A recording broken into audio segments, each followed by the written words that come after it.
takes us about 60 days to build revolving price out with clients because they think they're just changing their pricing, but they're changing the way that clients perceive the pricing. So it's not necessarily just changing the pricing. It's making clients and customers want to keep paying. Welcome to the Agency Profit Podcast, a show dedicated to going deep space on agency operations, which is just as nerdy as it sounds.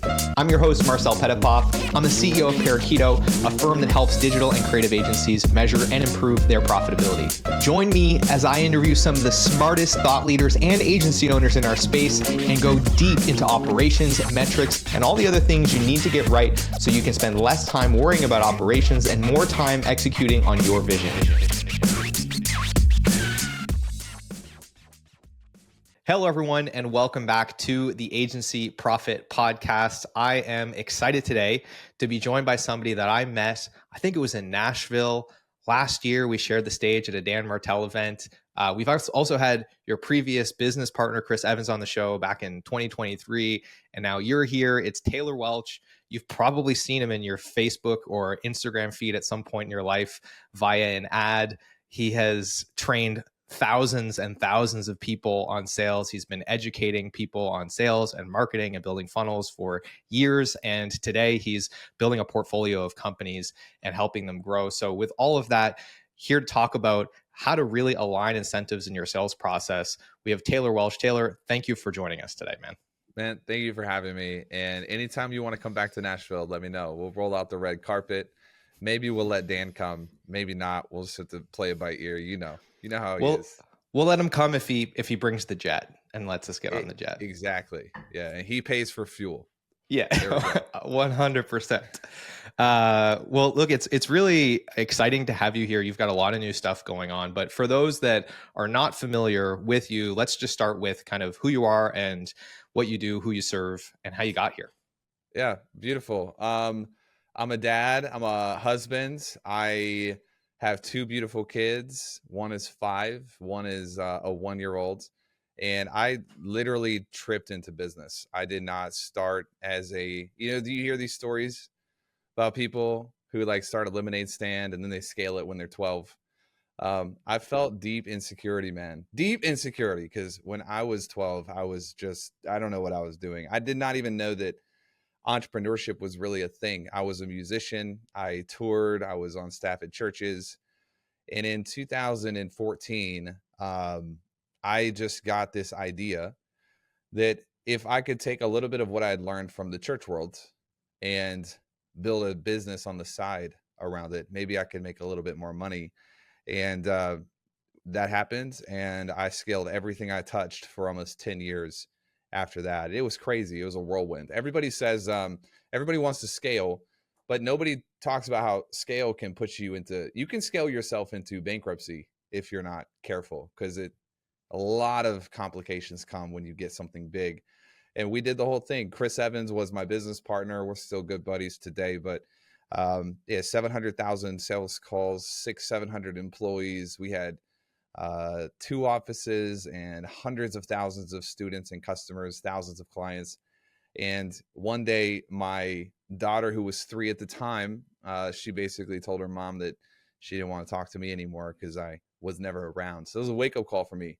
And I had to learn how to not create a dichotomy where I could either have a big business or I could be a good family person, but I had to figure out how to do them both. And so I sort of went through a season of change. And now what we're building things that are healthy, but they fit inside of the hierarchy of priorities, which is actually pretty sexy for a lot of people. I was not expecting for as many people to be like, you know what, I need to learn how to be a great business owner and a good dad at the same time. But it is where the world is. Everybody's grinding, trying to make it.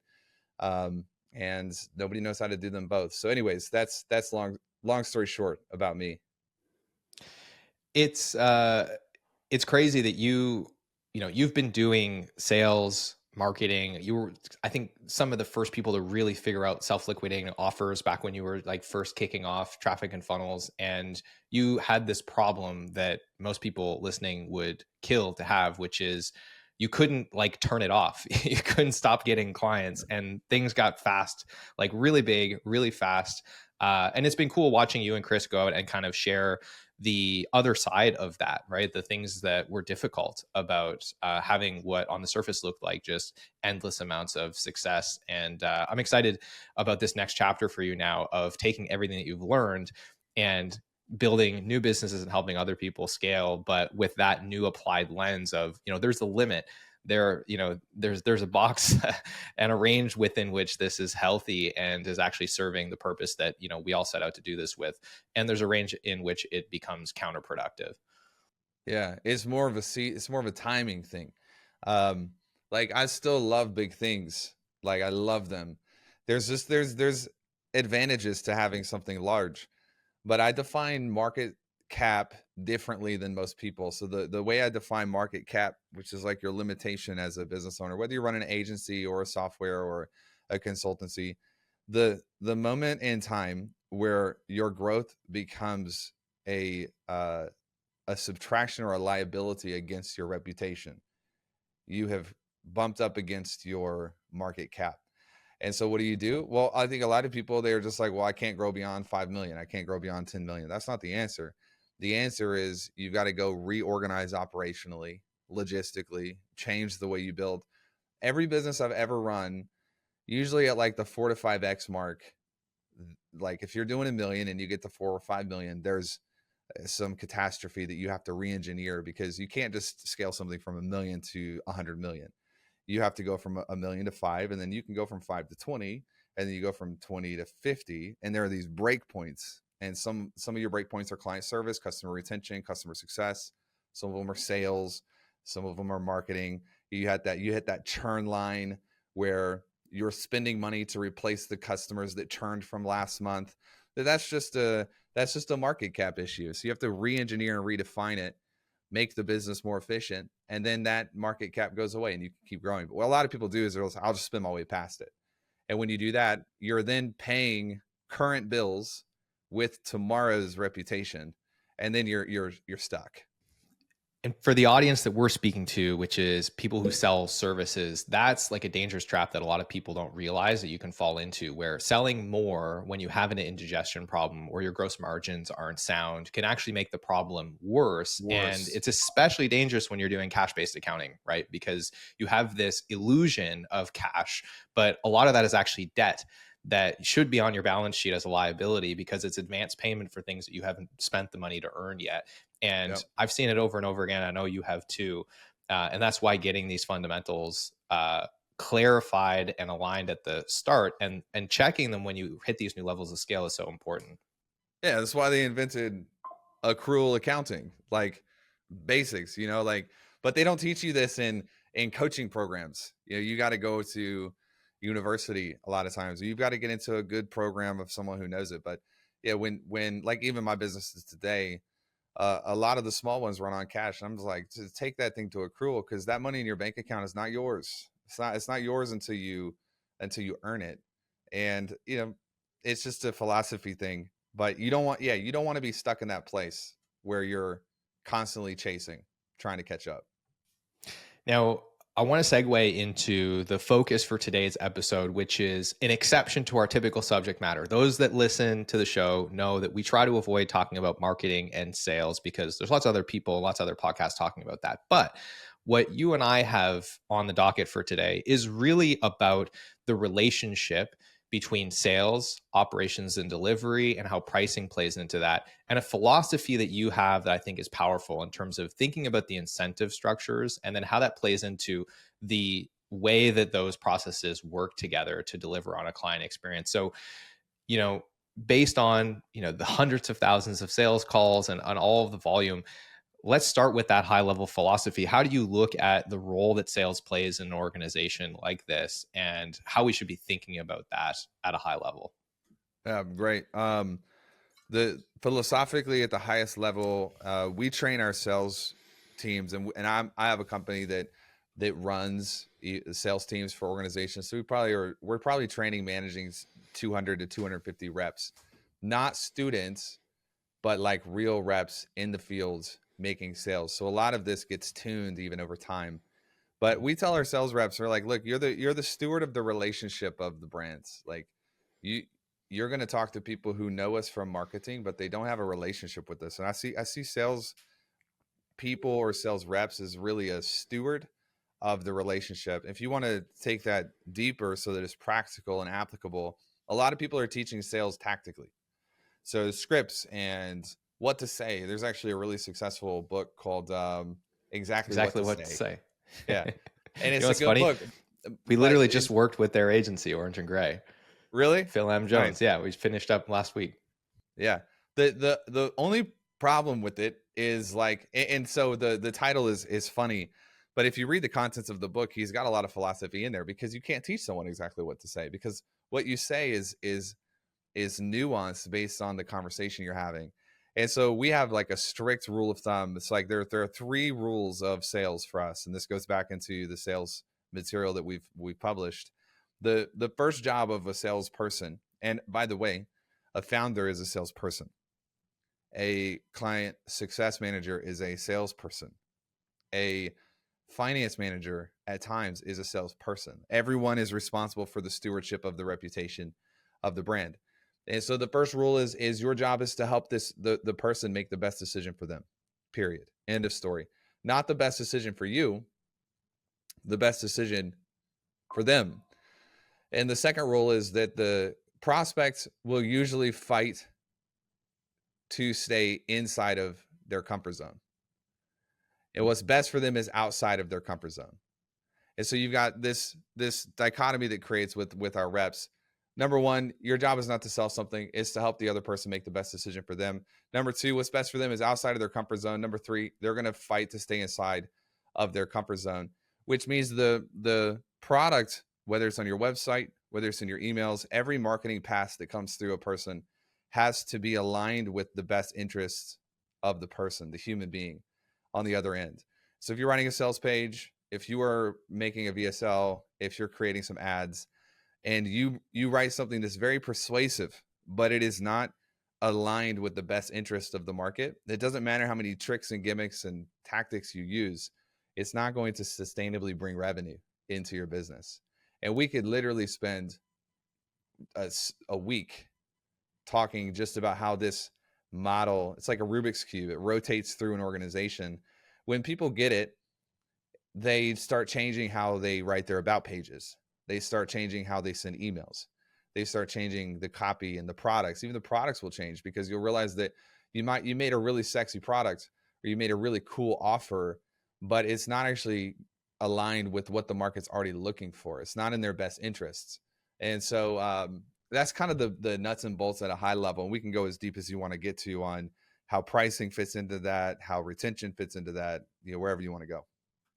So we're going to go deep into this. I want to just pause to share a personal anecdote, because this reflects this is so relevant to even those of you who are listening. You've known Parakeeto has been around for like 6 years. And for the first 3 of those, you had no idea what we were doing as a company. Were we a software company? Were we a service company? The reality is we had no idea. And the reason we had no idea was exactly because of this problem. It was nuanced, but as founders, we knew that there was a problem in the market around agency profitability. But we were so obsessed with being a software company that we constrained our decisions, we constrained our solutions that we designed, the offers that we made, the products that we sold to serve us, because we wanted to build a software company. We didn't want to have a service-based company. And there's all kinds of reasons for that. Some of them were because of ego, and software companies are, sexy and it's hot. It was scalable. There's all these reasons. And it was the quarter where my co-founder Ben and I sat down and we said, let's just sit down and think about everything we've learned about this problem over, at this point, we're 3 years in. What do we know about this problem? And what would the best solution in the world look like that would completely solve every problem that people struggle with trying to measure and improve their profitability? And it didn't have to be scalable. It didn't have to be software. It didn't even have to be profitable. It didn't even have to be possible. And it doesn't matter what we want or don't want to do. What's the best possible solution in the world? And it's when we started asking that question, or removing the constraints and our own opinions on what we wanted to get out of the business, and we just started like really actually focusing on the customer, it changed everything for us. And like, when you take that red pill or take that blue pill. I don't know what color the pill is in the Matrix, but it's one of those two.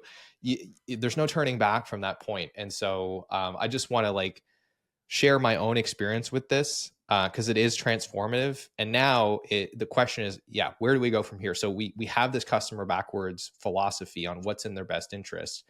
How does that cascade through the whole chain of the customer experience? Well, first of all, it's the red pill. So it's always the red. Always take the red pill. Um, yeah, that's a great cue, by the way. Another cue that we'll sometimes use, and this is a good question to ask yourself probably every couple of months, is if I was starting this business fresh right now today, no staff, no customers, no obligations, no sunk cost bias, what would I start and how do we start it? And that has a way of pulling off, like your question is amazing because it pulls off all the sunk cost bias that we have and we get stuck into. Um, to answer the question though, how does it ripple through in terms of pricing? So we changed. I sat down in 2022, the summer of 2022, because I was sort of in a place where my daughter didn't want to talk to me, and I was like, I got to get my family back, and we have enough money that we can do sort of whatever we want. So I started re-engineering what I wanted my life to look like. And what I wanted my life to look like was predictable, relatively controllable. I got kids. There's no such thing as controllable, really. I wanted to be able to buy future revenue that I knew was going to be there. And I'm not talking about cash in the bank. I'm talking about market reputation, goodwill, branding. And the whole way of charging for services, at least from my experience, was broken because we had different clients in different industries that were really just charging based on what their competitors were charging, and they were charging based on how much gross profit they needed, and it had nothing to do with the customer. It had nothing to do with the solution. And so what I came up with is really positioning ourselves as a tool that required maintenance and required ongoing usage, but that we could charge enough for to make it incredible. So people can't get stuck. Sometimes when people are running these discounts, like we can't get customers, so we're just going to discount everything. A better option would be to make the product better so that you don't have to discount it. It's the backwards approach. If you take this sales methodology and you put it into the lens of the consumer, some people are going to want to buy the more expensive car because it's a better car. There's no discounts on a Porsche, on a Rolls Royce. You can buy used, but there ain't no discounts on it. You're not going to get like an end of the month discount on a Rolls. It's just a Rolls. It's a better car, and so they'll pay more for it. And so what we started doing is we started changing our client journey on the back end to justify the price that we felt was worth it on the front end. And we came up with this thing, and it took us about a year of data collection to really nail it. And you talked about it before the show, revolving price. So revolving price is a beautiful mixture of charging what you're worth and giving more than what you're charging for. Let's just pause here for a second because these ideas are so conflicting. You have to bring them together. You have half the market that's like, charge what you're worth. And then you have half the market that's like, give more than what someone paid for. Well, what is that? That's called undercharging. So like, charge what you're worth, undercharge. And so I said, I want to do both and at the same time. I want to charge what we're worth, but at the same time, I want to give more than what we're actually collecting in terms of revenue. And so I'll give you revolving price in a nutshell. It's a pricing model with a client service model that allows you to charge for the front end of the business. So the onboarding, like if you're an agency client, when you take a client, what's the hardest period of client service that you're ever going to have? It's at the beginning. You got to teach them how to use stuff. You have to get their data. You have to go through everything. Depending on what kind of agency you are, like there may be a lot, or they may be not as much, but it's always higher cost for you on the front end. So we were able to charge what we needed to on the front, and then also engineer the entire business so that we were earning business every month. And it turned into this model where people pay an onboarding fee and they pay essentially a monthly retainer for an agency. It would be a membership fee for a consultancy. And then all of our client services on the back end, are set up with these touch points so that there are feedback loops throughout the entire journey. And if you're a software, you already have this, but no one in agency space had this. No one. Like, no, maybe you had it, but most people didn't. They just put somebody into a delivery model and started pumping out services. And so it's a little bit of a tongue in cheek, because people think that it's a pricing model. What it really is, it's a client vehicle. It's a service model. So we track every single month and every single quarter key metrics that we know produce retention. And every business has to figure out what this is. Some of you, it's speed. So it's speed to launch. If you can get somebody launched in 7 days, they're going to be a client for 14 months. If you get them launched in 14 days, they're going to be a client for 6 months. You got to go find these data points. And that's what part of what Wealthy Consultant does, is we kind of help people reverse engineer the data and pull this out. So for us, we're a consultancy. So ours is consumption of material. It's an activity score that's based on platform messages, content contribution, and attendance to one-on-ones. And it's the CES, which is a customer effort score. This is a really good one. How hard is it for a client to get what they need? We track that, and we actually calculate it every single month. So people sometimes they don't even know that they're being tracked on it, but we have a CES score, and it floats up and down. And if that score gets too low, we say, look, we got too much stuff for people to do. They're going through too much stuff. They're getting lost in the weeds. From the time that they need something to the time that they get it, it's too long. And so what will people do? They just won't even ask for it anymore. And there's probably 6 or 7 other ones. And Revolving Price is built out. It takes us about 60 days to build Revolving Price out with clients, because they think they're just changing their pricing, but they're changing the way that clients perceive the pricing. So it's not necessarily just changing the pricing. It's making clients and customers want to keep paying. So think about if you had to cancel your subscription to a software that you can't live without. The stick of that, it's so sticky, but it's because they use it every day.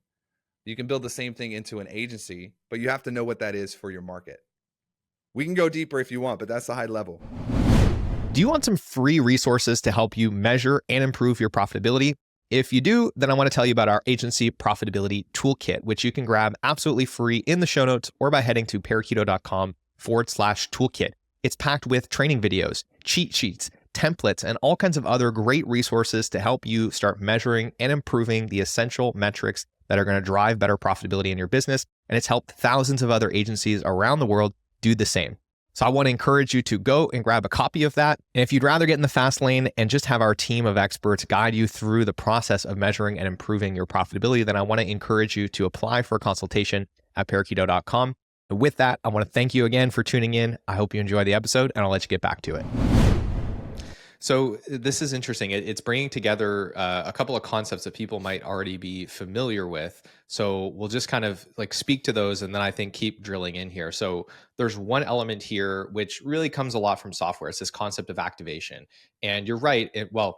You're right in that every software company should understand what their activation milestones are. I can tell you from experience, having been involved in SaaS Academy, a lot of them still don't have that stuff figured out, although you would think that they would, but they absolutely should. And it's very true that those same kinds of things can be tracked in a service-based business, especially one that has a retention component. So it's reverse engineering. What are the things that we can measure that indicate to us that someone's getting value, they're getting to the outcome that was promised to them? And that is critical. And then the other part of that, it sounds like it's a take on or perhaps an adaptation of the value-based pricing philosophy of saying, how do we then quantify the value that's being delivered through these measurables and start to anchor the price to that and marry those concepts together? Is that accurate? 100%. The only adaptation I'll make to the value-based model is the frame for us based on our original sales philosophy is the value-based model is only, it's like looking at the Federal Reserve data. It's lagging. So you can't track it unless you're going into lagging metrics, and then there are revisions, and then you never really know. And so for us, it's more about the expectation of future value. When you have a really high retention rate, it's usually because there is a solidified expectation of usage or value in the future. It's a big idea, and it's hard. Like, it's hard to nail. But when you nail it, like, our main program right now is $30K a year, and there's no contracts. We don't do contracts. People don't sign on for a year. They don't sign on for 3 months. They don't sign up for 6 months. We literally just let everyone just, if you want to be here, great. If you don't want to be here, then don't, like, stop paying. It's not a big deal. But that's a feedback loop for us, because when someone cancels, we want to track it. We don't want someone wanting to cancel, but they can't because they're in a contract, and then we're blind. We have no data on what to fix. So you run a risk on this if you don't have someone who knows how to do it, who's kind of helping you do it. But I'll tell you this, like, our retention rate is over 90% on a pretty expensive recurring consultancy model. That's unheard of. And the reason is because people know that, like, this is in July of 2024.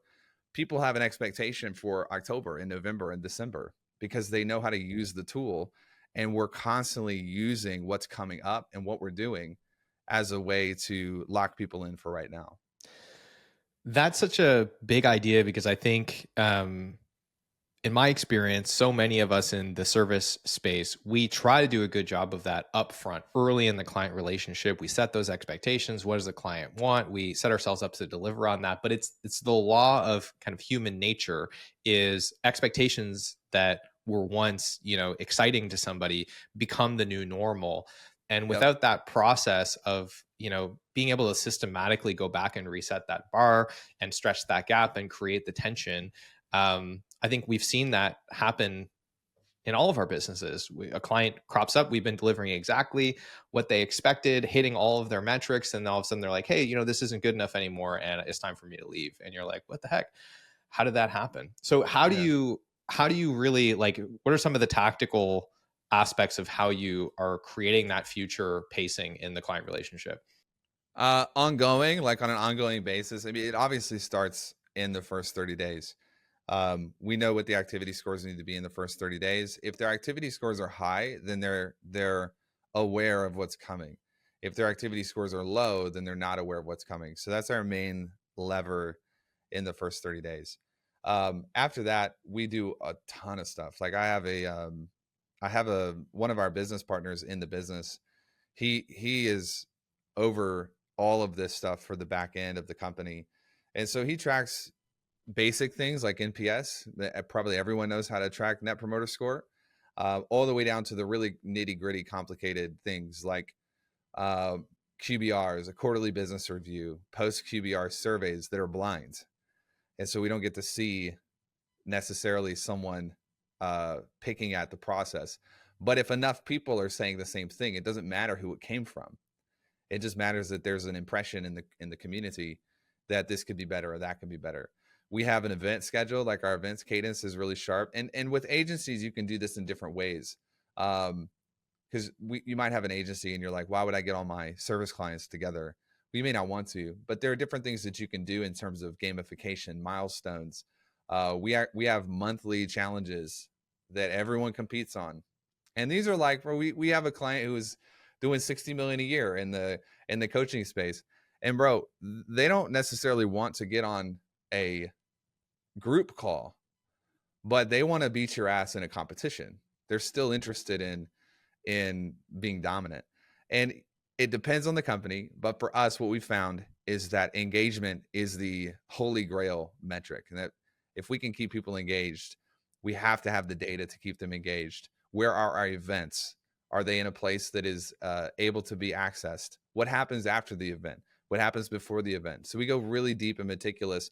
There's the reason this is hard to, if people want to learn more about this, the business partner I'm talking to you about wrote a book called The Exceptional Experience. You can get on Amazon. I think it's like a couple bucks. And he takes you through a lot of the metrics inside of this, from CES, QBRs, NPS, activity scores, all of the above. It's probably 130 pages. You can read it in a weekend. But the secret is there's not really a secret. It's got to be customized to what your business stands for and who's coming in, which circles us back to the first philosophy, which is aligning incentives. Yeah, it sounds like it really comes back to, it's looking at the software space and looking at customer activation of software. There's going to be a lot of good ideas there that I think translate here, but it's that big idea of saying, what is the thing that the customer wants? What's the outcome that they want? And how would we measure whether or not they're getting that outcome, or they've achieved that win, or they're en route to achieving that win? Or, we think about the value metric a lot in software, which is, if we could only look at one number or two numbers in the business that would tell us that customers are getting value, or would tell us who's getting more value than someone else, what would those numbers be? And it's these kinds of questions that I think start to really illuminate the metrics that could be really helpful to creating this kind of a feedback loop and anchoring the client experience in this way. Yeah, and if you can't find it, look for correlations. So like we track client revenues across the entire portfolio. And one of the things we found, especially at Wealthy Consultant, early on when we were starting to engineer some of these things, is we just found that the 60 days after an event, everyone made more money because they report their numbers. It's we make sure everyone's growing. And if they're not growing, there might be a problem. They maybe shouldn't be in this. They should be in a different thing. And so that correlation was good for us because we went from doing 4 events a year to 12 events a year. Now, not everybody comes to the same event, but they always have different access points. So even if you can just zero into a correlation, then usually you'll find something that's causal in that relationship. And then you just do it again. And if it holds for 6 months, well, then there's your metric that you start tracking. So there's kind of 3 components in my mind. I'm drawing a triangle because I'm a models guy. So one tip of the triangle here is the client experience, right? We've just talked about reverse engineering the outcomes, the things that indicate that they're getting those outcomes, the correlation, the causation. The next item in the list, which we've talked about a little bit, is the pricing. And we've talked about anchoring the price to that client experience and the outcomes. But how do you think about the heuristic for how a price gets determined based on the outcomes that you're getting to clients, the way that you're measuring that, et cetera? There are heuristics from the coaching industry, and then there are heuristics from the agency industry. They're not the same thing. The way that I did it is I took the value of what they call human capital. So like how much time are we investing from a team standpoint into the delivery and the fulfillment of this product. And if we can create a 8 to 12x yield average aggregate on what we're charging, then the pricing is pretty good. That's one way to do it. The other way to do it is I want to keep my human capital costs down to around 20 to 25% of the revenue being produced from that. So this is 2 different models. They're opposite models. So one is taking the amount of yield you're producing clients, which is, you got to be careful because you have a Federal Trade Commission. You got all these agencies that are going to, like, I know them personally, and you don't want to get into their world. But the safer way to do it is take your human capital and you kind of run a reverse labor efficiency on it. And if you're spending $50,000 a month in staff and you can divide that by unit, which is a user or a member or a client, then just multiply it by 4 or 5. And you usually have a pretty good stick rate with that number. Yep. Does that make sense? 100%. And just to translate that to Parakeeto speak for all the nerds listening to the podcast that have been doing it for a while, we're talking here about a 75 to 80% delivery margin target is kind of what Taylor is speaking to here, which is pretty aligned to what we would generally say is like, you want to aim for 70% plus delivery margin. In other words, spend no more than 30% of what you get paid from a client to earn that revenue. So you have lots of margin, lots of cash flow to cover your overhead, have profit, have optionality. That's the lifeblood. So that would be kind of the cost-based approach. And then the other side of that I think is important, which is, are you getting your client like a 10x yield on what they're paying you, right? So if they pay you $1,000 a month, are they getting $10,000 a month worth of value from that? And that is, by the way, if you're struggling with that, that's what makes business hard. You finding these massive wedges of value in the marketplace is not easy. So yes, that might be elusive, but if you can accomplish those 2 things, that would be perfectly aligned to kind of how we would think about it. One thing to add to that is, and this is probably one of the most important pieces, is you can't look at just like, well, I have 100 clients and 6 of them they paid $1,000 and they're doing $100,000 a month. So I'm going to take that $600,000 and divide it by 100. That's not how regulation works. So you got to look at it as the average individual client, user, member. And you don't do averages just by adding stuff up and dividing them. The way that the FTC will look at this is they want to look at your lowest and your highest, remove them. Everyone in between, take the mean of that. So it really makes business even harder, because when you have a lot of coaches, they're like, look, this person did $400,000 last month. Well, if that's not the average, then just sharing that story is illegal. It's legitimately illegal, at least in the United States.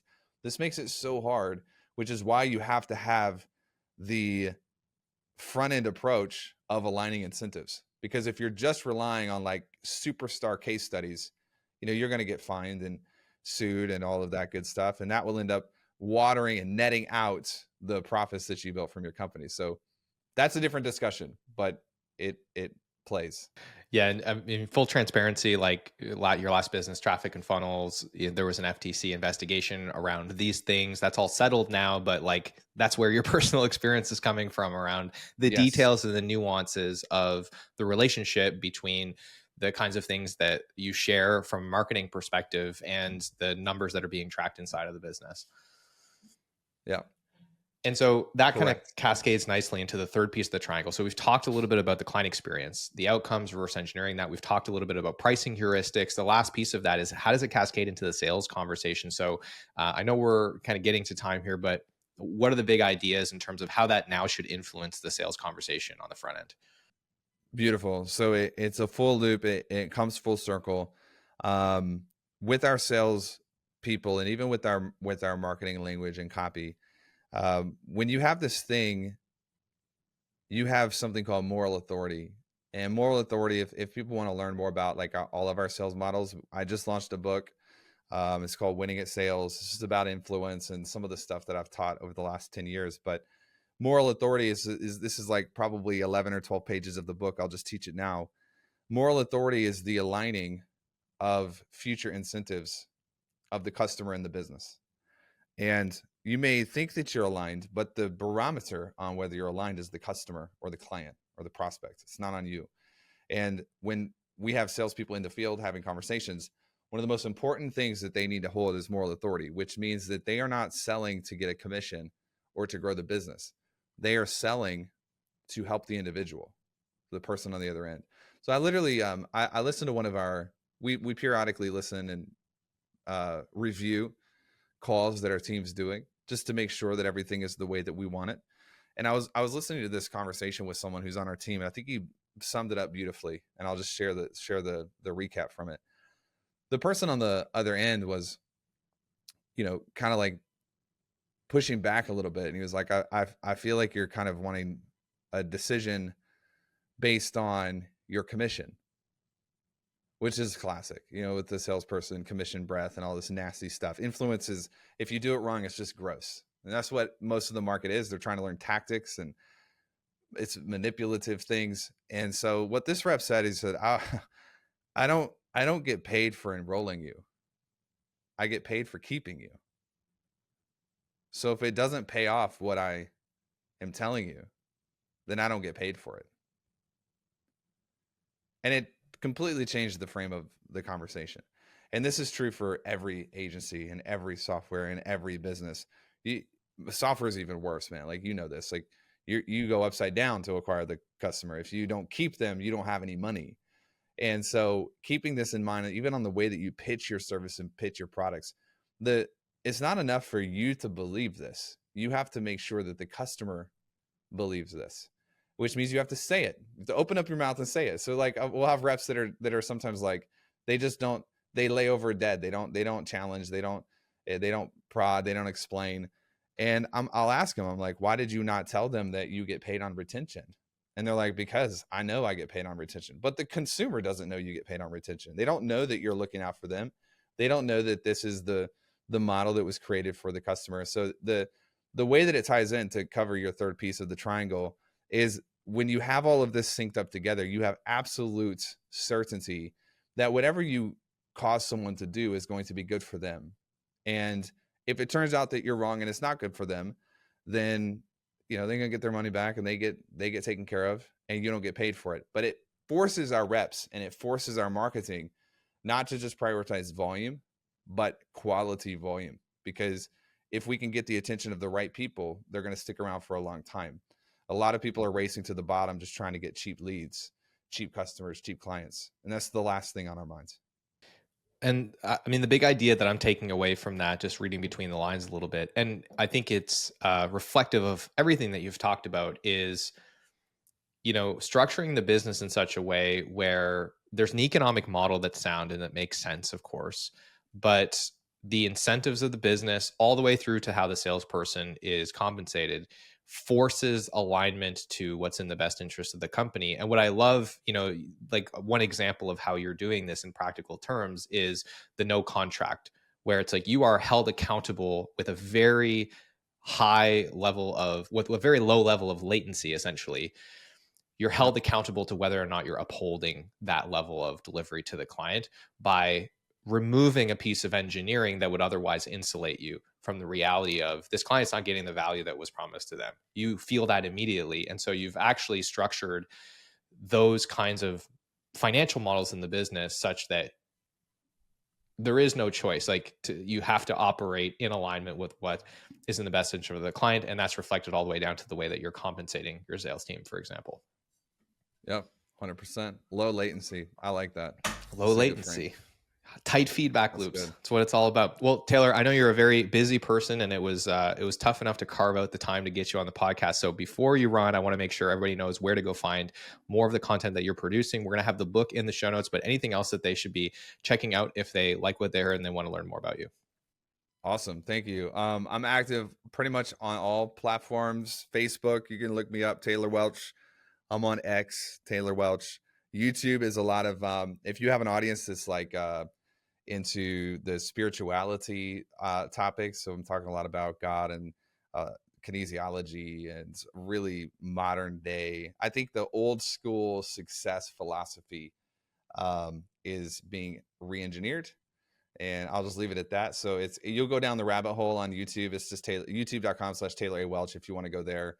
I publish written content, taylorawelch.com. So you can find me all over the place, man. I'm happy to connect with anyone. Amazing. So we'll have links down in the show notes. So just scroll down and we'll have all of Taylor's socials, his website, the book, all linked up in there. And with that, Taylor, really appreciate you making the time to be here with us today. Thank you, bro. It was fun. Hey, thanks so much for tuning in to today's episode. I hope you enjoyed it. And if you've ever found yourself thinking, man, I get so much value from this podcast, I wish there was something I could do to return the favor. Well, today's your lucky day because you can leave us a review wherever you're listening to this, and it is incredibly helpful. Of course, if you haven't grabbed a free copy of the Agency Profit Toolkit, go and get that. It's got tons of free resources to help you improve your profitability.